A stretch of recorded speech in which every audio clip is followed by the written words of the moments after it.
تم جو ہے وہ نہیں مانتے نا قبروں کو، اور تم قبروں پہ نہیں جاتے اور تم جو ہے حاضری نہیں دیتے۔ میں نے کہا نہیں، ایسی بات نہیں، ہم بزرگوں کی بڑی عزت کرتے ہیں، لیکن ظاہر ہے ان سے مانگنا شرک ہے۔ انہوں نے کہا نہیں، میں تمہیں بتاتا ہوں۔ ہمارے محلے میں ایک لڑکا تھا، اس کو جو ہے نا وہ مرگی کے دورے پڑتے تھے، اسکیزوفرینک تھا۔ تو اس کو مرگی کے دورے ایسے پڑتے تھے کہ وہ بیٹھے بیٹھے کانپنے لگ جاتا تھا اور پاگل ہو جاتا تھا اور باولا تھا، اور منہ سے تھوک نکلتی تھی، جھاگ نکلتی تھی۔ تو ڈاکٹروں نے جواب دے دیا۔ تو ایک پیر صاحب نے کہا کہ آپ اس کو نا فلانی قبر پہ لے جائیں اور وہاں لے جا کے نا یہ جھاڑو دے بابا جی کی قبر پہ، اور صفائی کرے اور وہاں جا کے دعا مانگے تو یہ بالکل ٹھیک ہو جائے گا۔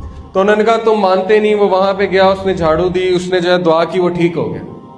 تو میں نے کہا اس کا کیا مطلب ہے؟ کہتے اس کا مطلب ہے کہ قبروں پہ جانا چاہیے اور وہاں پہ جا کے دعا بھی کرنی چاہیے۔ میں نے کہا نہیں، اس کا مطلب صرف یہ ہے کہ اس بچے پہ جن تھا، شیطان تھا۔ جب اس نے دیکھا کہ ان کا ایمان پختہ ہو رہا ہے یہاں پہ آنے سے، تو وہ نکل گیا اور آپ کا ایمان پختہ ہو گیا۔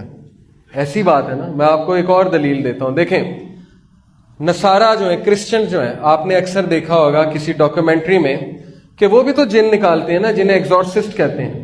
جو کرسچن پریسٹ ہیں وہ بھی تو جنات نکالتے ہیں۔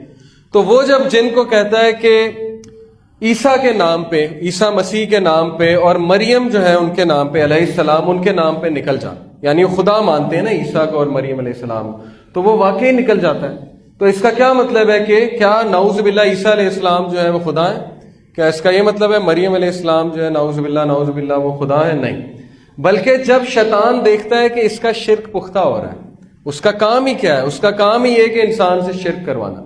جب وہ دیکھتا ہے کہ شرک پختہ ہو رہا ہے تو وہ نکل جاتا ہے، تاکہ مزید ان کا ایمان جو ہے وہ پختہ ہو جائے۔ تو اتنے خطرناک حد تک یہ جاتے ہیں اور اس طرح سے لوگوں کے عقائد خراب کرتے ہیں کہ آپ سوچ بھی نہیں سکتے۔